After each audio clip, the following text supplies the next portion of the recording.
Gustav keluar dengan tenang dari dalam kegelapan. Bersama dengan King Jian, dia berdiri di atas reruntuhan istana Kaisar Iblis dan berkata dengan dingin, "Mulai saat ini, istana langit 10.000 iblis tidak ada lagi."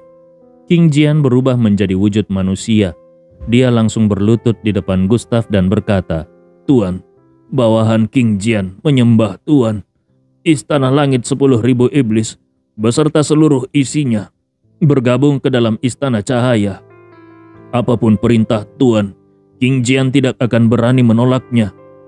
Tentu saja King Jian sebenarnya sudah mati. Semua perkataan itu hanyalah dari Gustav yang mengendalikan tubuhnya. Sekejap kemudian lebih dari 100 jenderal dewa dari istana langit 10.000 iblis tercengang. Mereka menatap Kaisar Iblis yang selama ini tidak tertandingi. Bagaimana mungkin iblis ini berlutut kepada manusia dan bahkan menyebutnya Tuan dengan penuh hormat? Semua orang spontan mengucek mata mereka, namun tetap saja yang mereka lihat adalah King Jian sedang berlutut. Dalam sekejap, banyak jenderal dewa yang sombong itu benar-benar hancur mentalnya. Kaisar Iblis yang tidak terkalahkan sudah kalah, bahkan merendahkan diri sampai seperti itu. Kalau begitu, mereka ini apa? Semut? Sampah? Atau bahkan tidak layak disebut keduanya? Sebagian besar orang terkulai lemas di tanah dengan pandangan kosong. Iman mereka hancur, semangat bertarung mereka pun lenyap. Mereka hanya menatap Gustav dari kejauhan dengan tatapan kosong. Seolah-olah manusia ini adalah penguasa sejati tanah pelatihan tubuh. Jenderal Dewa Tianwen, Jenderal Dewa Phoenix, dan Feng Yun memimpin banyak jenderal dewa lainnya berlutut sambil berseru, "Selamat atas Raja Penguasa yang sudah mengalahkan King Jian. Raja Penguasa tiada tanding, perang selalu menang, dan serangan selalu tidak terkalahkan." Baizan setengah berlutut dengan terkejut. Dia menatap Gustav sambil bergumam, "Dia mengalahkan King Jian? Potensi dan bakatnya terlalu menakutkan. Sepertinya menunduk kepadanya adalah pilihan yang tepat." Baizan sangat mengenal King Jian. Seandainya King Jian kalah karena seseorang di belakang Gustav, mustahil dia rela berlutut. Namun kini dia rela tunduk. Itu berarti dia benar-benar dikalahkan oleh Gustav. Beberapa hari lalu, Gustav masih dihajarnya sampai tubuh emasnya hancur. Lalu, hanya dengan mengandalkan kartu truf, barulah bisa menang. Namun sekarang, Gustav berhasil mengalahkan King Jian. Pertumbuhan ini terlalu cepat.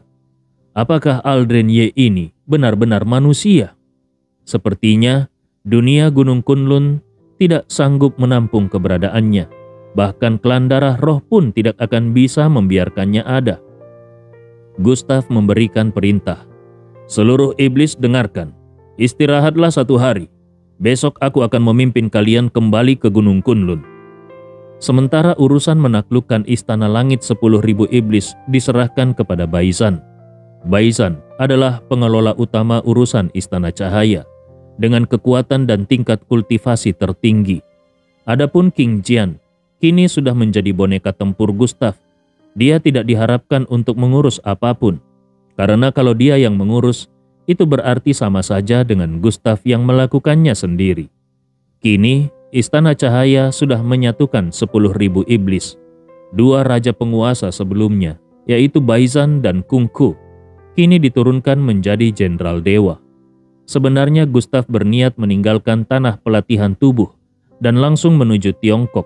Tetapi kemudian dia menerima pesan dari Xu Qiye. Xu Qiye memintanya tinggal semalam lagi di tanah pelatihan tubuh. Malam ini akan ada hal besar yang terjadi.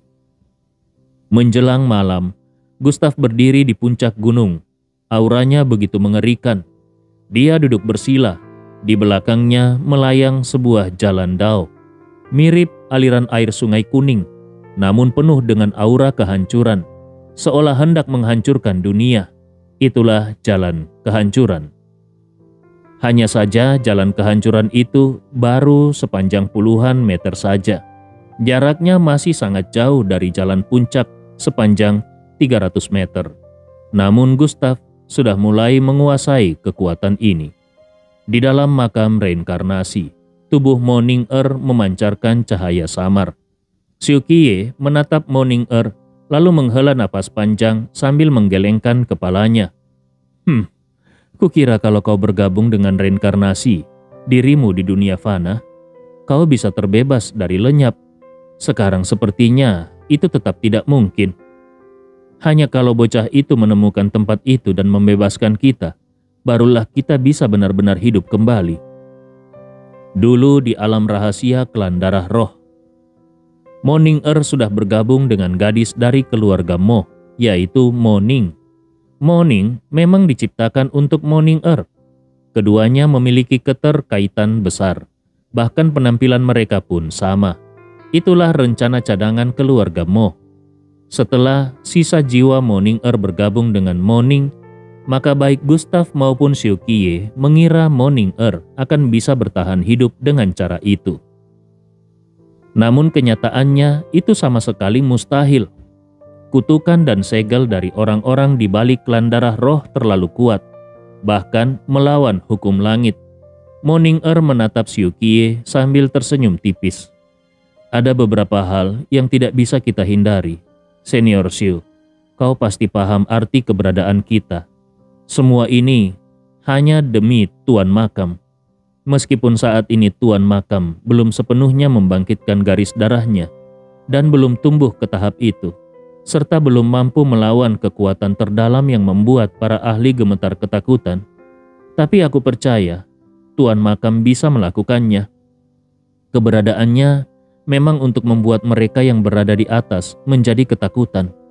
Keberadaannya justru untuk menyeret mereka turun dari singgasana dewa mereka. Bayangan Morning Earth perlahan memudar. Dari wujud nyata kemudian berubah menjadi setengah ilusi, setengah nyata. Tubuh Morning terjatuh. Dia pun jatuh pingsan. Kini hanya sisa kesadaran Morning Earth yang hampir lenyap. Kesadarannya sudah tidak sanggup bertahan. Xiu Qiye menghela nafas panjang. Ada kalanya aku ragu.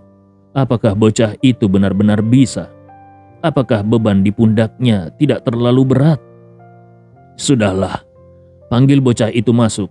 Aku yakin masih ada hal yang ingin kau katakan kepadanya. Beberapa detik kemudian, Gustav terbangun dari kultivasi, lalu langsung masuk ke makam reinkarnasi. Begitu melangkah masuk, dia segera menyadari kondisi Morning dan Morning Earth.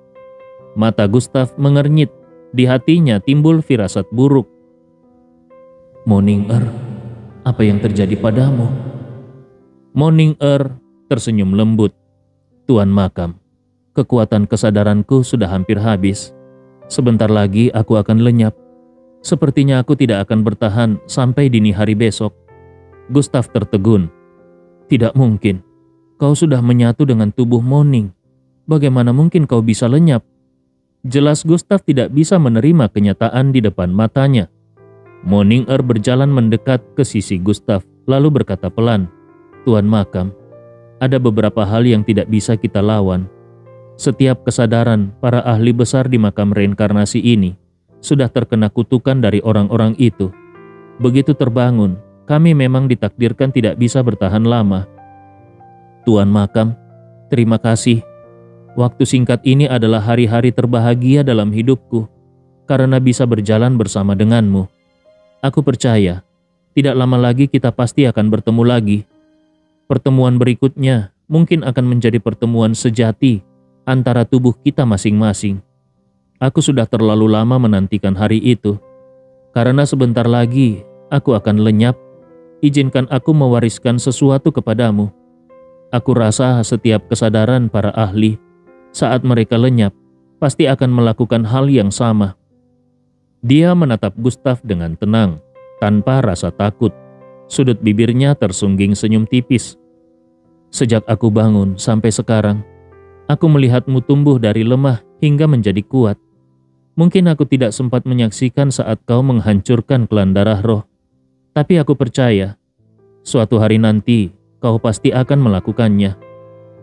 Morning Earth menghela napas panjang dan berkata, Senior Xiu, Membantu Tuan Makam adalah takdir kita. Kini tugasku hampir selesai.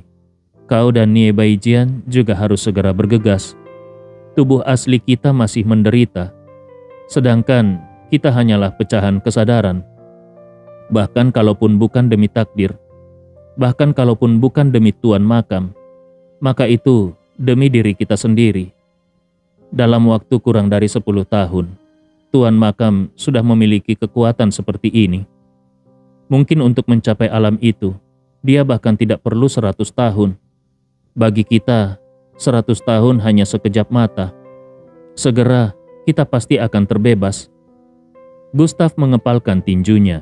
Rasa tidak berdaya menyelimuti hatinya saat dia berkata, "Moning-er, tenang saja. Aku pasti akan membunuh mereka." Setelah terdiam sejenak, dia melanjutkan, "Aku sudah siap. Kali ini kalau bukan kelan darah roh yang musnah, maka akulah yang mati. Setelah setahun, aku akan menyembelih para binatang kelan darah roh itu. Aku akan memanjat langit ke-9 dengan tanganku sendiri." Moning-er mengangguk. "Bagus, semangatmu tidak pernah padam." Secara perlahan dia mengumpulkan sebuah cahaya spiritual berwarna es di telapak tangannya, lalu melemparkannya ke arah Gustav sambil berkata, "Di dalamnya ada pemahamanku tentang Dao. Renungkanlah dengan seksama. Jadikan bahan kultivasi. Aku memang tidak memiliki keahlian pengobatan seperti Lin Qingxuan. Tapi, untuk hukum ruang, pemahamanku berbeda jauh dari mereka. Semua ini kuserahkan kepadamu. Anggap saja sebagai warisan. Saat kelak kau mencapai alam Hunyuan, itu akan sangat berguna bagimu." Sebenarnya Moning-er menyimpan perasaan pada Gustav. Namun dia tahu mereka berdua tidak mungkin bersama. Dia hanyalah sebuah wujud kesadaran. Dan sebagai kesadaran, begitu dirinya lenyap, semua ingatan akan kembali ke tubuh aslinya. Mungkin suatu saat tubuh aslinya yang terkurung itu akan benar-benar bertemu dengan Gustav. Saat ini yang dia inginkan hanyalah menyerahkan segalanya kepada Gustav. Semakin cepat Gustav tumbuh, semakin cepat pula waktu pertemuan mereka akan tiba. Gustav menatap bola cahaya spiritual berwarna es di depannya. Hatinya dipenuhi rasa campur aduk. Dia sempat mengira bahwa dengan memecahkan kutukan makam reinkarnasi, Moning-er bisa selamat dari kehancuran, namun kini nyatanya itu sama sekali mustahil. Takdir seakan mempermainkannya. Tatapan matanya lembut, namun penuh keteguhan. Perpisahan, lenyap, yang hilang hanyalah kesadaran, bukan tubuh sejati. 100 ahli besar, tubuh mereka masih terperangkap dalam penderitaan yang tidak terbayangkan. Apa yang harus dia lakukan hanyalah mengerahkan segalanya untuk menyelamatkan mereka. Selama dia menggenggam makam reinkarnasi, berarti dia memegang kartu truf terbesarnya. Dengan itu dia bisa melawan segalanya. Namun dia juga sadar, jalan di depannya akan penuh penderitaan dan kesulitan. Dia lebih tahu lagi betapa mengerikannya musuh yang harus dia hadapi. Dia hanya bisa menatap diam-diam saat kesadaran Moning-er semakin memudar, sementara niat membunuh dan semangat tempurnya bergelora hingga menembus langit. Tidak lama kemudian, sebuah hembusan angin aneh berhembus dan menyapu tubuh Moning-er. Bersamaan dengan itu, cahaya es yang misterius memancar.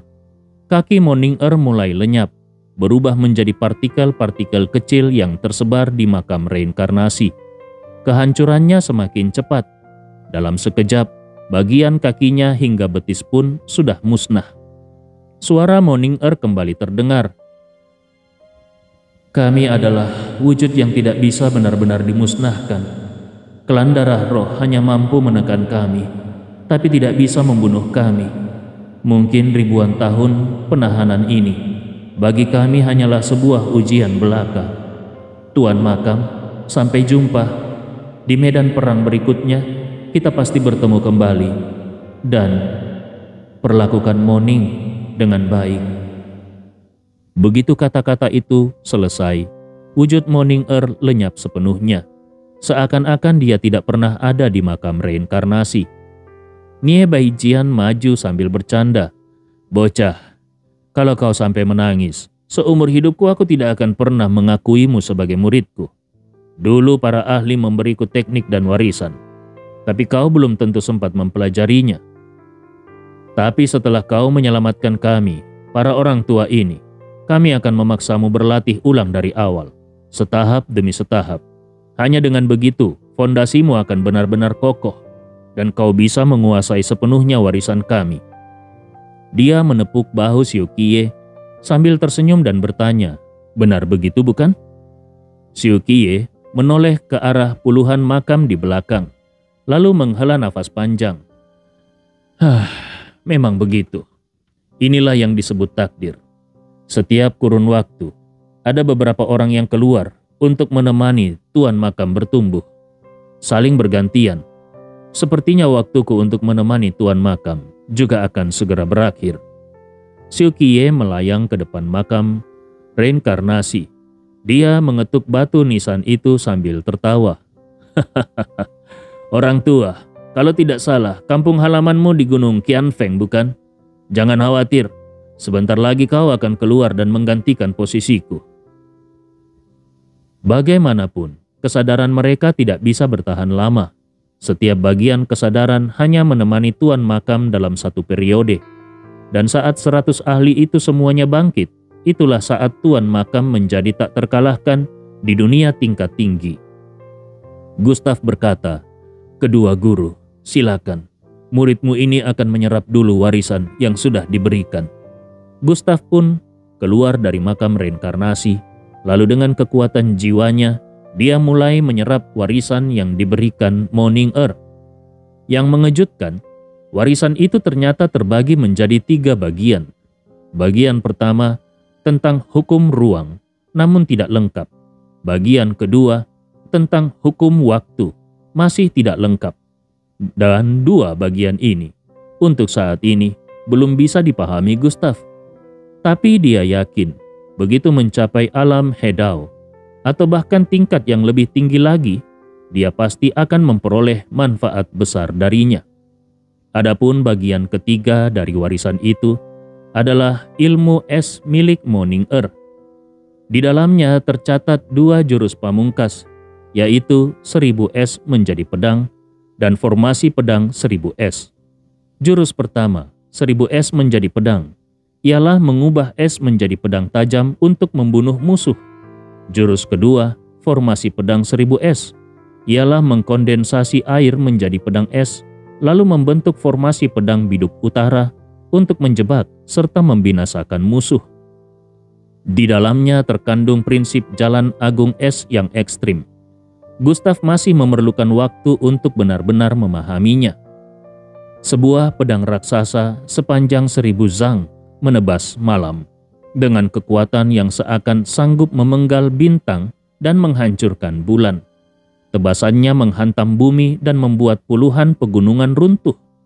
Untungnya para bangsa iblis di daerah itu sudah dipindahkan sebelumnya. Kalau tidak, satu tebasan 1000 es menjadi pedang ini pasti akan memusnahkan entah berapa banyak iblis. Kekuatan jurus ini sama sekali tidak kalah dari jurus gerbang pedang menampakkan dunia, bahkan mungkin lebih kuat, sebab es di dalamnya juga memiliki daya menjebak musuh. Dan es yang ada di sini bukanlah es biasa, karena cukup untuk membuat iblis lemah, membeku, menjadi patung es dalam sekejap. Satu hembusan angin saja sudah bisa menghancurkannya menjadi bubuk es yang memenuhi langit. Hanya kultivator tingkat alam Kaisar Dewa yang bisa menahannya. Di bawah tingkat alam Kaisar Dewa, sebanyak apapun jumlahnya, semuanya akan sia-sia. Gustav menatap jauh ke depan. Dia menghela nafas panjang. Kapan kita bisa bertemu lagi? Aku bahkan berharap klan darah roh segera turun lebih awal. Namun kalau Gustav tahu bahwa klan darah roh memang sudah diam-diam mengirim orang lebih cepat, entah bagaimana perasaannya. Jenderal Baizan maju perlahan. Dia memberi salam hormat sambil berkata, "Lapor, Tuan Raja." Bawahan sudah menghitung kekuatan semua bangsa iblis dengan lengkap. Apakah Tuan Raja ingin membawa seluruh bangsa iblis keluar, atau hanya membawa mereka yang berlevel tinggi saja? Sambil menutup pedangnya, Gustav bertanya, berapa jumlah bangsa iblis di tiap tingkatan? Dari sarung dan bilahnya terdengar suara gemuruh dahsyat, seakan merobek malam dan bulan, sangat menggetarkan. Pedang pembunuh abadi memang sudah diperbaiki, namun kekuatan dewa di dalamnya banyak terkuras. Sekarang, dia hanya bisa dianggap sebagai setengah senjata abadi. Sementara itu, 2 senjata abadi peringkat 2 kini menjadi senjata andalan Gustav.